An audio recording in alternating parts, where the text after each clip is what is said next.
Çok ama çok telaşlı bir Tokyo sabahından Ohio sayılmaz demek istiyorum. Alarmımı çok ince bir titizlikle ayarlayıp kurmuştum.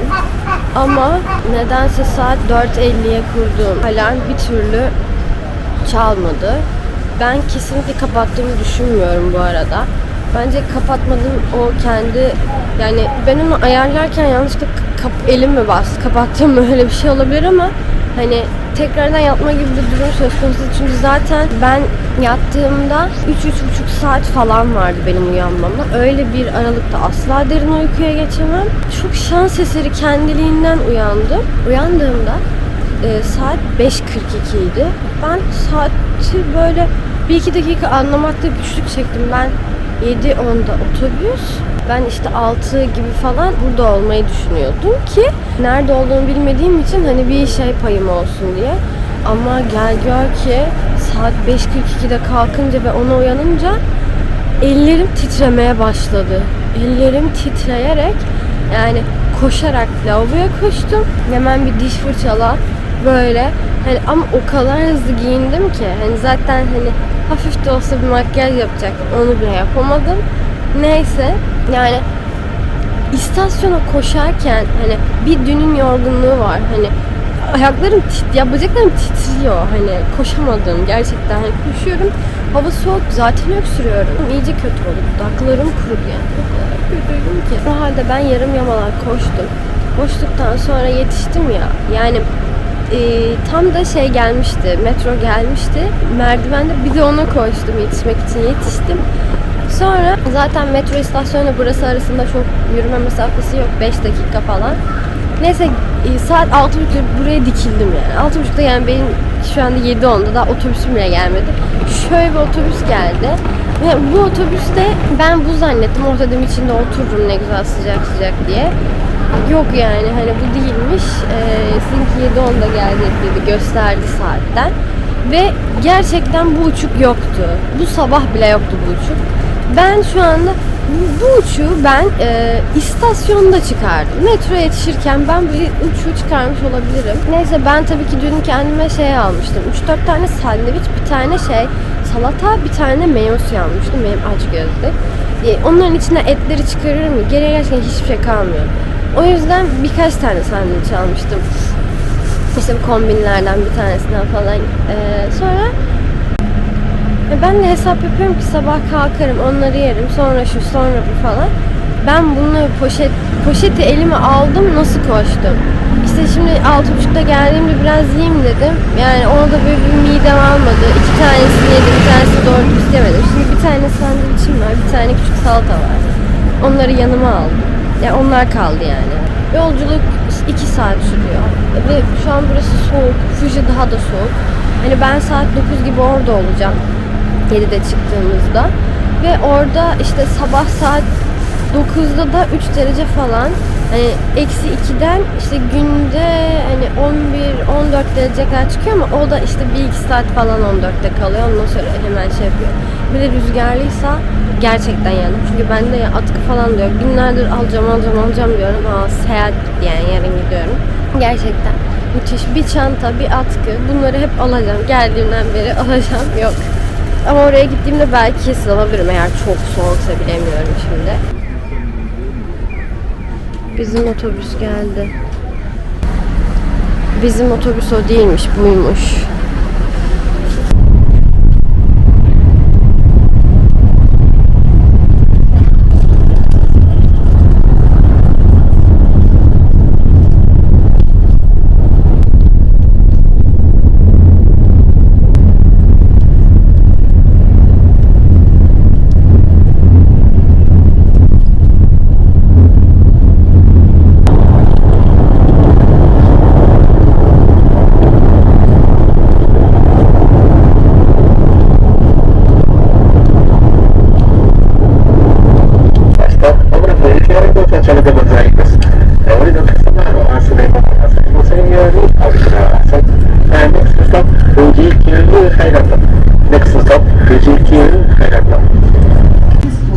Şimdi gelmiş bulunuyorum Kawaguchiko istasyonuna.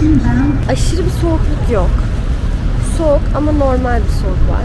Kendimi birazcık şey gibi hissediyorum. Sanki şehirler arası bir yolculuktaymışım da dinlenme tesisine gelmiştim. Çünkü hem uykusuzum, hem yorgunum, hem açım, hem de böyle dağlı, karlı bir hava var. Burası küçük bir yer falan ya, o yüzden.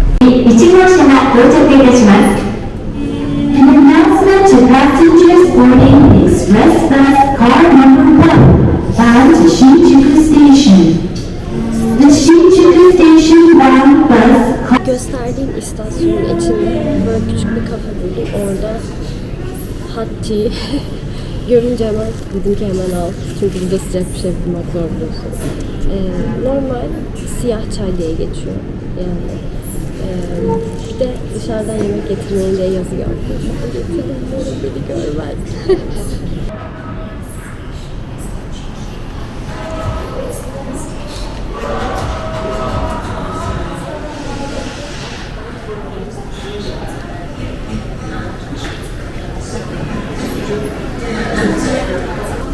Ben de buraya gideceğim ve bunun içinde bir hat yapmışlar. Onu kullanacağım. Yine pasmomda çok az para kalmış. O yüzden 1000 yen attım.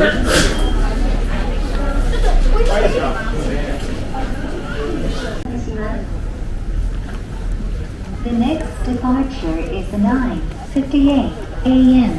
local train bound for Atsuki.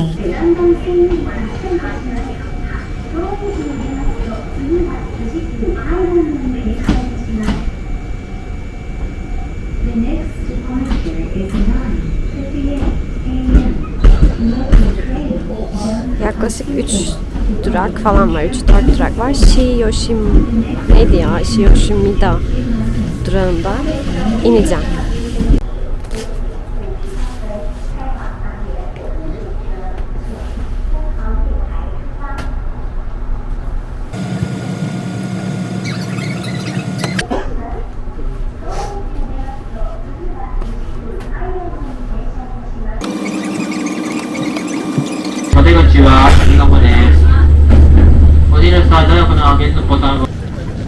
Tam olarak şuradaki yere gideceğiz. Zaten orada şu anda insanlar toplanmış.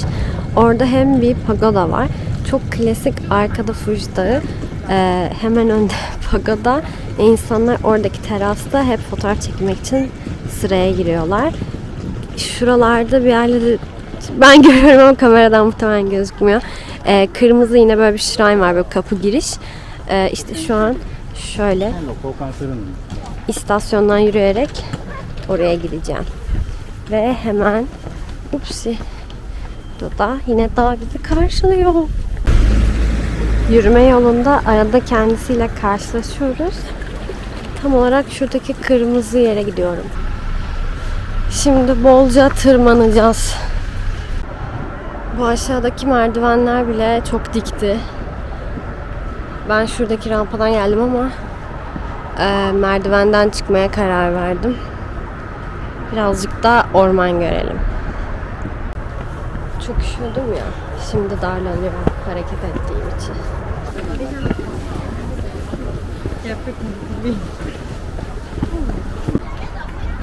Başardık sayılır.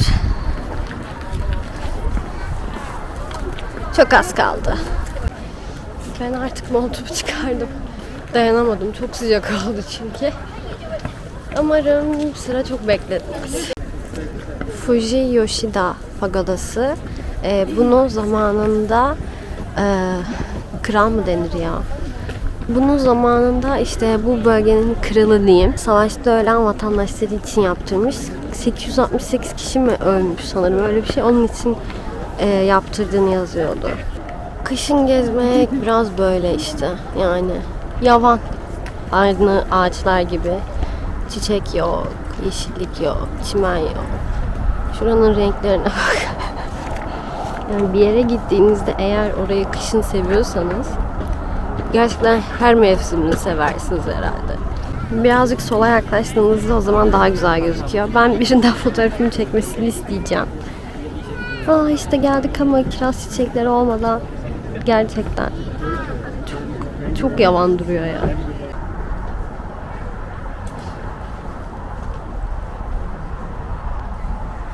Aşırı sıkışıktı.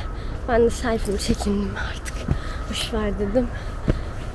Böyle bir yoldan geçiyorum. Şimdi fotoğraf makinemle güzel bir kadraj arıyorum kendime.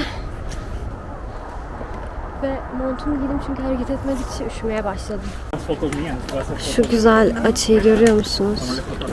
Eğer kiraz çiçekleri olsaydı, etrafında kiraz çiçekleri olan, ortada kalmış tatlı bir Fuji Dağı görebilirdiniz. Lütfen öyle hayal edin. Kiraz çiçekleri büyüleyici gerçekten. Her yer çok güzel kiraz çiçekleriyle. Yani bu pembelik, bu bahar, bu yeşillik ve arkada Fuji Dağı gerçekten mükemmel bir birleşim. Şimdi Fuji Dağı ile ilgili bazı yorumlar. İlk otobüsten inmeden önce uzaktan gördüğümü Fuji Dağı'nı aslında Fuji Dağı zannetmemiştim. Demiştim ki bu o kadar etkileyici bir dağ değil. Yakınında başka dağlar da var. Muhtemelen onlardan biridir. O kadar da aynı zamanda yakın gözüküyor olamaz demiştim. Sonra konumdan falan baktım. Baktım gerçekten Fuji Dağı ve şey oldum. Utandım yani. Fuji Dağı mıymış falan dedim. Neyse ondan sonra tren istasyonuna falan geldim. Yine bu dağı gördüm. Dedim ki yok dedim bu Fuji Dağı değildir. Şimdi dedim hani hatla gideceğiz ya. Orada görürüm Fuji Dağı'nı dedim. Ben yine inanmıyorum tabii ki. En sonunda buraya geldim. Gördüm ki gerçekten Fuji Dağı'ymış. Bir utandım gerçekten. Çünkü çok yakın, o kadar büyük değil, uzun değil. Gerçekten enine bir dağ. Yani aslında Fuji Dağı'nın özelliği zaten dünyanın eni değil. Japonya'nın en yüksek dağı ve enine çok geniş olan bir dağ. Yani etekleri çok geniş ve tabii ki de yüksekliği, heybeti ve şöhreti yani bu. Ama yine de gördüğüm için tabii ki çok mutluyum. Sadece ben, benim kafamda daha şey oluşmuş. Herhalde wow, çok yüksek bir şey falan. Yani onu beklemek biraz coğrafi olarak mantıksızmış. Ama benim kafamda öyle olduğu için ben öyle zannediyormuşum sadece. Çinliler asla bence tabelaları okumuyorlar. Çıkış yazan yerden adam giriyor falan.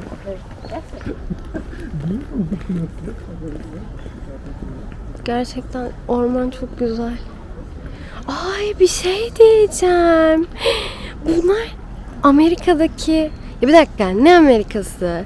Bildiğimiz Forks kasabasında şu an Edward'ın Bella'yı ağaçtan ağaca zıplattı.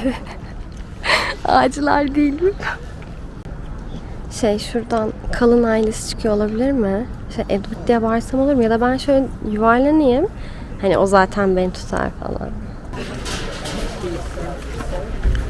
Yürüyüş bitti sayılır. Buradan da kendime bir şeyler alayım bari. Hep gittiğim yerlerde alsam mı almasam mı kararsız kalıyordum. Şunlardan aldım. Anlamını bilmiyordum. Şimdi bakınca öğrendim. Sonra şunu çok beğenmiştim. Şimdi de bunu alıyorum. Rotayı bitirdikten sonra American Potato diye bir şey gördüm. Böyle bir şey satıyorlarmış. Bari görünce patates yediğim bir şey olduğu için gelip yiyeyim dedim. Bunu 800 yen'e aldım. 800 yen bence bu patates için pahalı. Ama hem turistik bir bölge hem de ben zaten her şeyi bir de yiyemediğim için benim için mecburiyetten okey bir fiyat oluyor. Ve çok güneş var.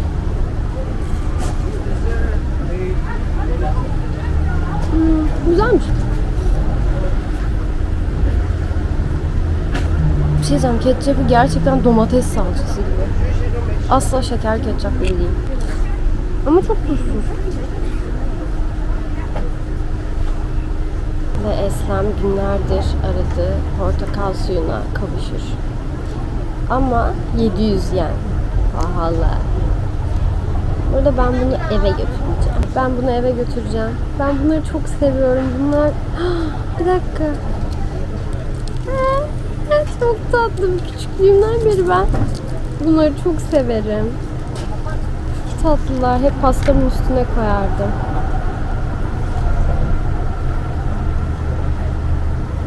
Biraz soğuk ama of, gerçek portakal suyu.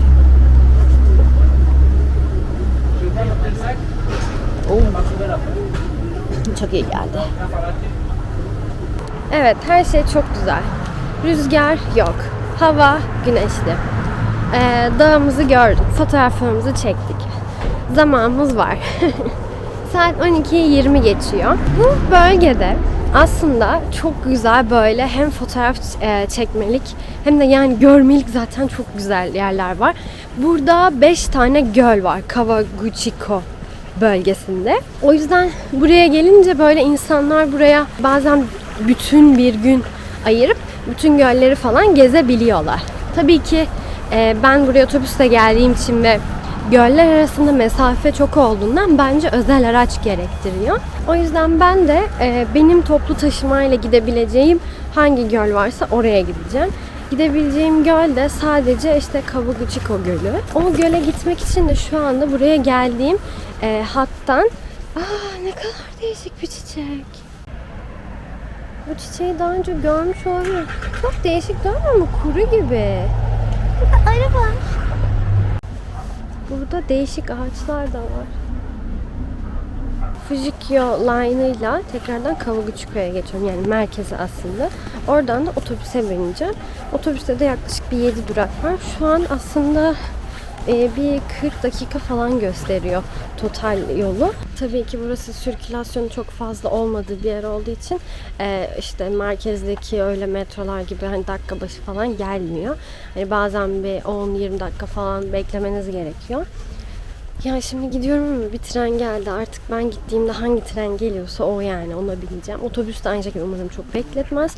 Oraya gittiğimde orada zaten göl etrafında olunca gün biter diye düşünüyorum. Zaman planlamamızda saat 5'e göre tabii ki erkenden otobüs yerine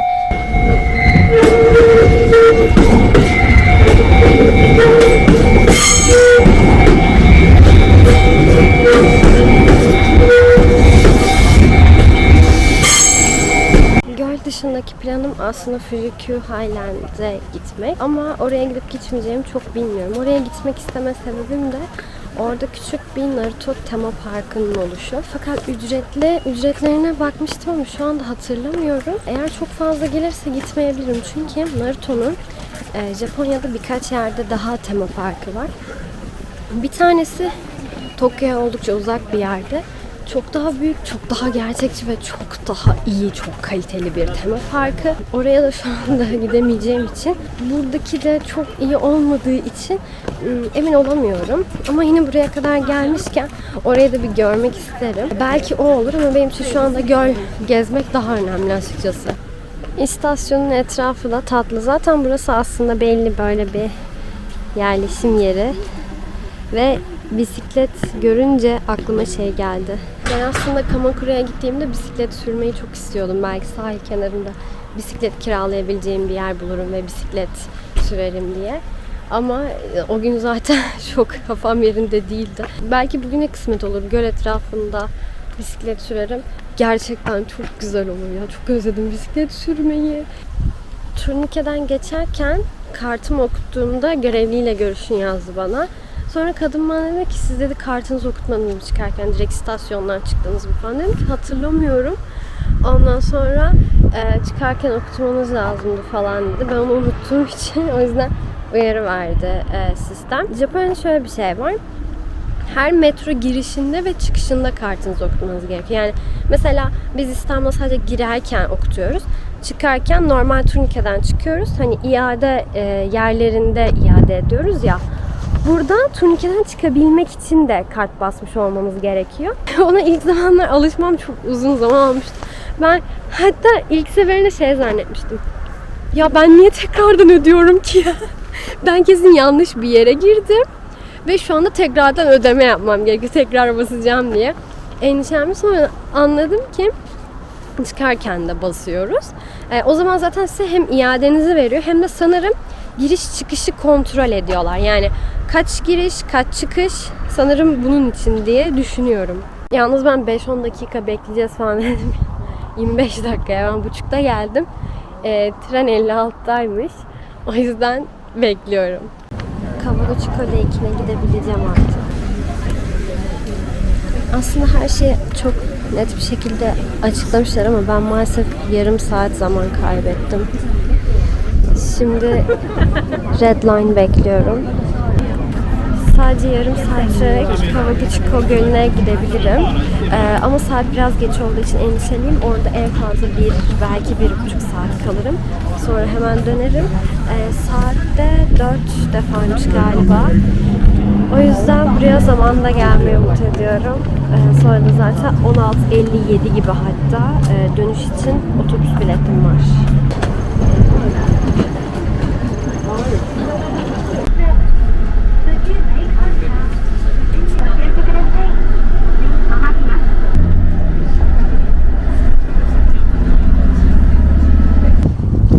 Tam olarak 15 dakika sürdü.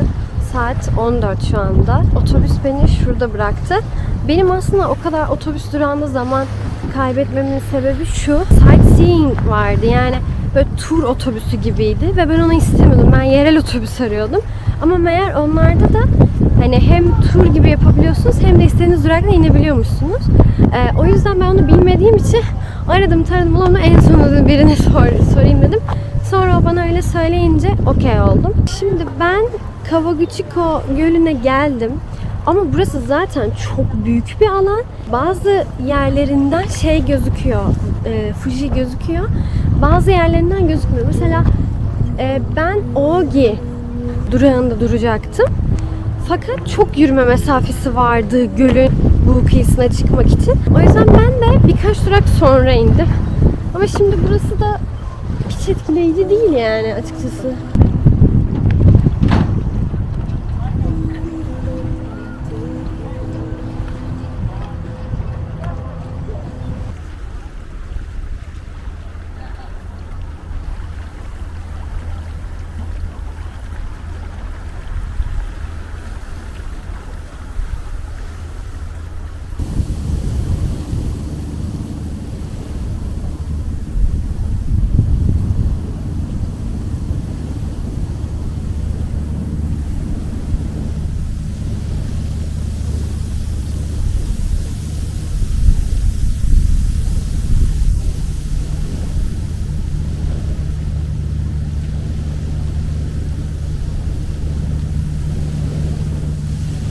Suçu göle atmayacağım hemen. Ben daha güzellerini gördüm diye. Birincisi mevsim çok etkiliyor. Zaten kış. Doğa ölü. Renk yok, bir şey yok. Çok çekici değil, etrafta çekici değil ama buraların fotoğrafları gerçekten çok güzel. Evet, birçoğuyla oynuyorlar, photoshop yapıyorlar. Efektli olduğu için gözümüze güzel geliyor, doğru. Ama bir de şöyle bir şey var. Çok büyük bir alanda nerede olduğuna, nereden baktığına göre de çok değişir. Şu an ben çok doğru bir noktada olduğumu düşünmüyorum. Bence göl çevresine de bir gün ya da bir güne yakın verilerek çok daha iyi bir plan yapılabilir. Böylelikle hem Fuji Dağı'nın da kadraja alındığı bölgelere gitmiş oluruz. Ama ben şu an öyle bir noktada değilim. O yüzden ben hiç etkilenmedim. Ama mesela tekne görüyorum. Tekne turu çok mantıklı. Yani benim gibi burada az zamanı olan biri için tekne turu çok mantıklı. Birazcık bisiklet bakımlı ama kesinlikle göremedim. Bu hat böyle devam edemem çünkü dediğim gibi zamanım kısıtlı. Otobüs zaten saatte 4 defa geliyor. İndiğim durağa tekrardan yürümem gerekiyor. O faktör de var ve geç kalmak istemiyorum tabii ki. Bir de şunu eklemek istiyorum. Bu civarda parklar da var. Bence o parklardan çok daha iyi verim alınabilir. Çünkü o zaman yükseldikçe muhtemelen daha gözükecek. Daha gözüktükçe de fotoğraf çekmek için daha uygun alanlar olacak. Ben şu anda aslında bir yol ilk indiğimde gördüm. Ama hiç gözüm yemedi ya. Yani yemedi ve zaman tekrardan işte istasyona inebilecek miyim falan korkusu. O yüzden şu an bunu Kawaguchiko ile ilgili yorum yapmıyorum.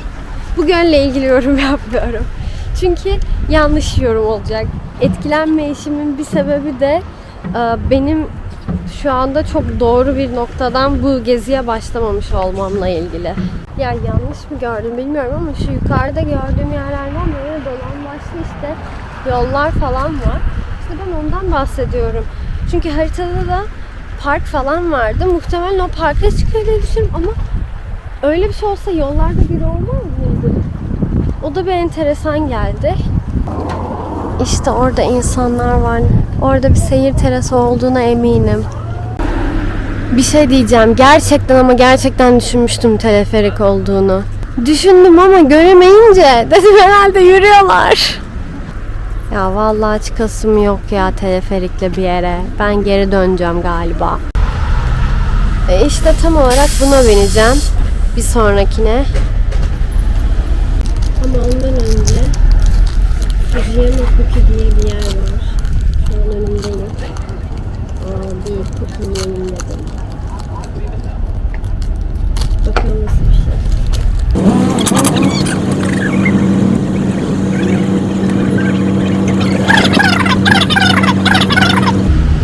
Sıradan bir kurabiye olduğunu düşünüyorum. Tad olarak. Matchalı falan olabilir yeşil olduğu için. Okumuştum gerçi ama şu an hatırlamıyorum. Bir sürü çeşit vardı.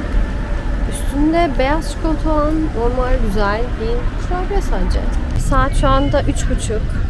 Benim gerçekten yapabileceğim artık aktivite kalmadı.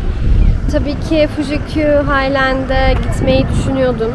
Ama 16:57'de otobüsüm olduğu için şu anda baktım sabah kullandığım tren hattına. O hattın seferleri iyice seyrekleşmeye başlamış. İşte bu yüzden şimdi dedim şimdi gitsem oradan dönüşü nasıl olacak? Evet yani arada yol yok hemen gidip yetişebilirim ama riske atmak gerçekten hiç istemedim. Hani çünkü bu şöyle bir şey değil. İşte atıyorum Ulusoy'a biniyorsun. Ya işte 5 dakika kala mesela arıyorsun diyorsun ki hani bekleyin otobüs hani gitmesin falan. Öyle bir şansım yok. O yüzden maalesef ki riske atamam. Yani bu süre zarfında böyle küçük bir yerde ne yapılır onu da bilmiyorum ama muhtemelen bir yere gider otururum. Yani şuralarda daha doğrusu yürüyeceğim. Gerçi bisiklet kiralanıyormuş ya. Kız görmedim. Az bir saniye. Az önce gördüğüm yer bisiklet kiralama noktası değil. Bisiklet park noktasıymış. Sonra biraz yürüdüğümde bisiklet kiralama noktası gördüm. 1 saatliği 600 yendi. Okey dedim zaten 1,5 saat falan var. 1 saat böyle civarda takılırım. Dedi ki ya dedi işte üzgünüz dedi biz dedi şu zamana kadar olmadı yani. Birazcık daha bakayım belki başka bir kiralayan vardır falan. Ya bugünü gerçekten çöp ettik arkadaş. Hani harbiden çöp oldu. Bisiklet kiralayan başka bir yer daha gördüm. Bu sefer daha ucuz. 1 saatliği 400 yani. Ama zaten benim şu an sadece 1 saatim kaldı. Yani artık çok geç. Ve bugünü gerçekten boşu boşuna öldürmüş gibi hissediyorum. Çünkü hiç doğru düzgün verimli kullanamadım. Ayarlayamadım. Yani daha doğrusu düşündüğüm gibi olmadı. En azından bir kısmı. Göl olayı devreye girince birazcık verimsizleşti. Çünkü benim düşündüğüm gibi olmadığı için ama benim daha iyi araştırmam gerekiyordu bunu. Orada kendimi de suçlayayım birazcık. Ama saatle ilgili şöyle bir şey var. Otobüs saatlerini siz ayarlayamıyorsunuz. Dönüşü 3'te olan vardı, bir de 5'te olan vardı. 3'te çok erken geldi gözüme. İyi ki onu seçmemişim. Ama 5'te şu an en azından ben de bu planı yapamadığım için 5'te bana fazla geldi. Eğer ki güzel organize edebilseydim o zaman muhtemelen 5 çok yerinde olurdu. Çok güzel bir günübirlik aktivite olurdu. Yani bilmiyorum. Instagram'da popüler olan fotoğraf noktalarının gerçek yüzü. Herkes tabii ki bekliyor. Ben telefonla çektiğim fotoğrafı koyacağım ama bence fotoğraf makinelik bir şey değil. Bence gerçekten güzel bir estetiği var bu arada.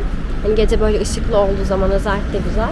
Ama kendi gözümüze hitap ediyor mu diye hani önce ona bakıp biz de o noktaya gidip o fotoğrafı çekmeliyiz diye düşünüyorum. Çünkü bazen benim de çok beğendiğim yerler oluyor ve evet gerçekten de bu açıdan çok güzelmiş. Ben de buradan çekmek istiyorum dediğim oluyor. Ama bilmiyorum hani oradaki herkesin mi gözüne güzel geldiği için, onun filtresinden geçtiği için çekiyor yoksa sadece popüler olduğu için mi herkes gidip oradan çekiyor? Orası tartışılır. Yine biraz hediyelik abur cubur alışverişi yaptım ufak tefek. Şu anda da saat 16:35 gibi. Benim otobüsüm de 57'deydi. Şu anda bekliyorum.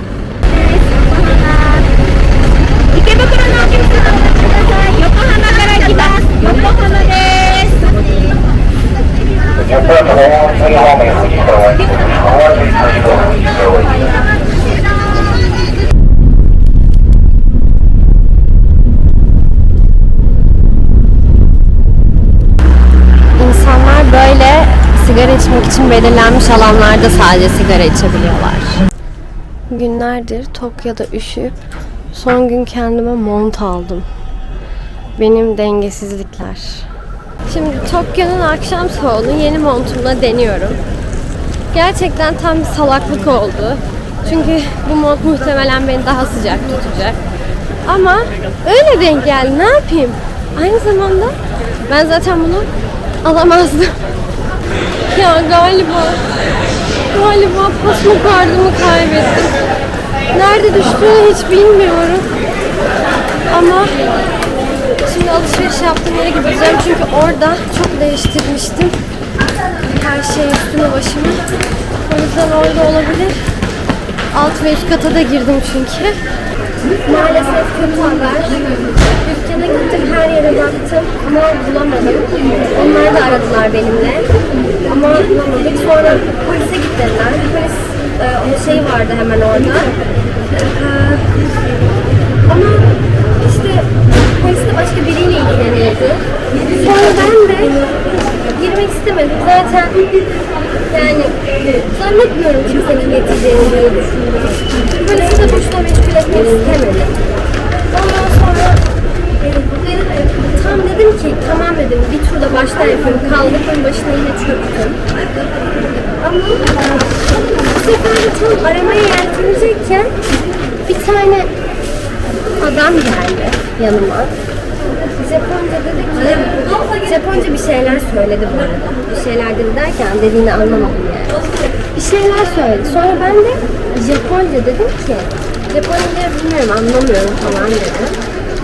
Ondan sonra o öyle söyledi birazcık daha Japonca konuşmaya başladı. En sonunda şey dedi, İngilizceye geçiş yaptı orada. Şu an ben tekrar arıyorum. İngilizceye geçiş yaptı. İlk birini mi bekliyorsun dedi. Ben de yok dedi. Böyle şeylerde evet demek gerekiyor. Evet arkadaşlarım bekliyorum evet. Gerekiyor ben demedim. Sonra ben de yok dedim. Bizimle karaoke bara gelmek ister misin? Ama tek dedi. Ya da benimle mi gelmek? Ya da bizim oraya mı gelmek? Öyle bir şeyler söyledi o an. Sonra ben de hayır teşekkür ederim dedi. Sonra bir kere daha söyledi. Hayır teşekkürler dedi. Tamam dedi gitti. Ben buna teşekkürler, iyi akşamlar. Ne kadar kibar bir insanı gördüm. Yok. Gerçekten yani bu arada nerede kaybettiğimi bilmiyorum. Çünkü ben onu Fuji'nin orada da kaybetmiş olabilirim. Çünkü ben Fuji'ye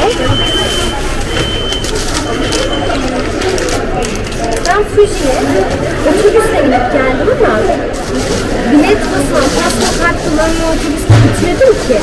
Bir şey diyeceğim, bunun için almış olabilir miyim? Buna hiç bakmadım. Bir an bunun için lütfen. Bir an poşetimi sandım. Hadi be çık içinden be. Hadi be çık içinden be. Hadi be.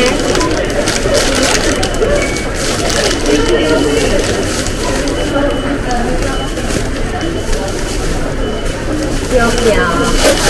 Ay her şey dağıldı. Yani yok. Gerçekten yok. Nerede kaybettim bilmiyorum yani. Dediğim gibi ben eğer bunu dükkanda kaybetmediysem muhtemelen Fuji'nin orada kaybettim. Onu da o anda orada fark edemedim basmadığım için. Dolayısıyla erken fark edip aramadığım için de artık çok geç. Bu gidişte başka şeyleri fark edeceğim.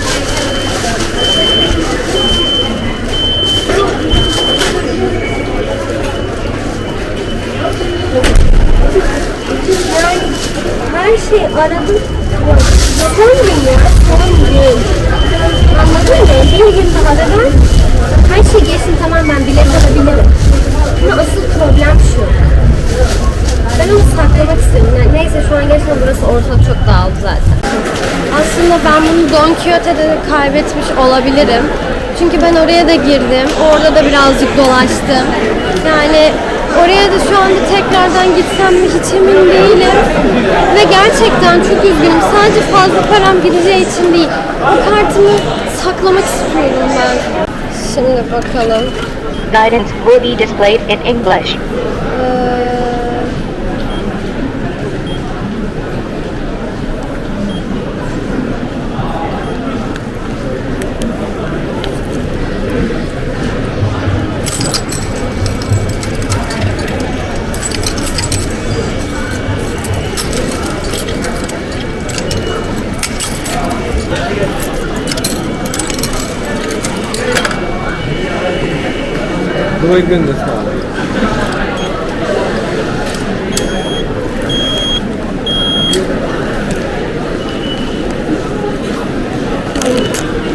Şimdi size güncel durumu aktarıyorum.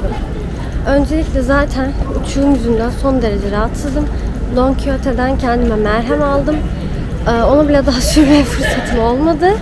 Ve bugün bir damla su içmedim sabah dışında. Bir damla su içmedim. Dilim damağım birbirine yapıştı. Neden böyle bir eziyet yaptın diye soracak olursanız ben de bilmiyorum. Kendimi hep seyahatte zaten yemek açısından ihmal ediyorum. Genelde bu Türkiye seyahatlerimde de olan bir şey. Uzun saatler aç kalıp hep yürüyorum. Ve bazen de unutuyorum. Her neyse şimdi birincisi akışta kalıyoruz. İkincisi de akışta neden kalıyoruz? Çünkü bu bizim mental sağlığımız için çok gerekli bir şey. Üçüncüsü kartım hala bir yerlerden çıkabilir. Belli olmaz. Hayat bu. Hiç belli olmaz gerçekten. Eğer çıkarsa çok sevinirim. Çünkü yarın havalimanına birkaç aktarmayla gideceğim için beni fazla bilet parasından kurtarır diye düşünüyorum. Bahsettiğim sebep yüzünden gerçekten çok üzüldüm. Dediğim gibi ben böyle şeylere çok önem veren bir insanım. Her gittiğim şehrin ulaşım kartını büyük bir mutlulukla hatıra kutusuna koyduğum için bunu koyamayacak olmak üzücü. Fakat iyi tarafından bakacak olursam, iyi tarafları. Seyahatimin sonunda kaybettim. Dolayısıyla sadece yarın birkaç tane bilet almam gerekecek. Seyahatimin ortasında kaybedebilirdim bir. Seyahatimin ortasında kaybettiğimde içinde 10.000 yen varken ya da 5.000 yen varken kaybetseydim bu benim için çok daha fazla yüklü miktarda bir para kaybı olacaktı. Muhtemelen bugün kaybolan kartım ya da bugün bir yerden sürpriz bir şekilde çıkacak olan kartımın içinde tahmini 600-700 yen falan vardı. Olsun, sağlık olsun, canım sağ olsun. Olabilir böyle şeyler, yaşayandım. Bu mesele bana çok zaman kaybettirdiği için yemek yeme olayı da çöp oldu. Ben kıyafet alışverişi yapmaya bir anda karar verdiğim için son anda. Aslında amacım benim zaten otobüsten indikten sonra çok kısa Don Quixote'de 2-3 işim vardı. Onları aldıktan sonra bu Taito City, bu benim Ueno'ya yakın bölgenin adı. Oraya gidip orada bir tane helal ramenci vardı. Onu yiyecektim. Yani nereye gidiyor? Velhasıl kelam ben şu anda o ramenciye gidemedim. Deli gibi açım. Açık hiçbir yerde yok. Starbucks'ta açık değildi. Zaten illallah ettim ben o tost sandviçi yemekten. Onu bile doğru düzgün O yüzden de şu an yapacağım şey yine bir kombiniye gidip 7-Eleven'a gidip benim şu anda otelime en yakın burası var. Buradan ramen alacağım. Sıcak suyla yapıp yiyeceğim yani. Normalde bundan kaçınıyorum gerçek ramenci varken. Şu anda başka çarem yok. Çok açım çünkü.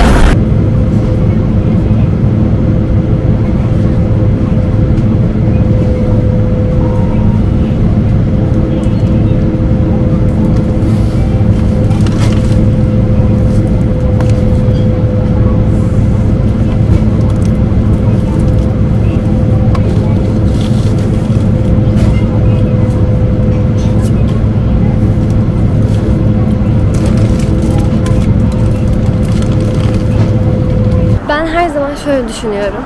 Eğer bir insan mutlu olursa hayattaki bütün olumsuzluklara göğüs gerebilecek motivasyona ve enerjiye sahip oluyor. Ama mutsuzsa onları tolere edemiyor ve en ufak şey bile onu yıldırabiliyor. Ben o yüzden seyahatteyken ne zaman başıma olumsuz bir şey gelse çok çabuk atlatıyorum. Aksilikleri vesaire.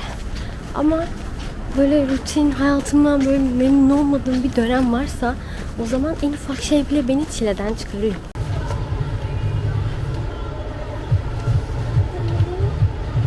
Ya nasıl yapacağım? Şuraya basmak gerekiyor. Acaba onu yanlış anladım.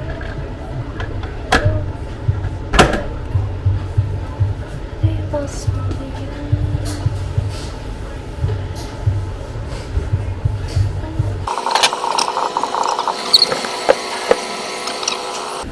Tamam ya, sorun bende değilmiş.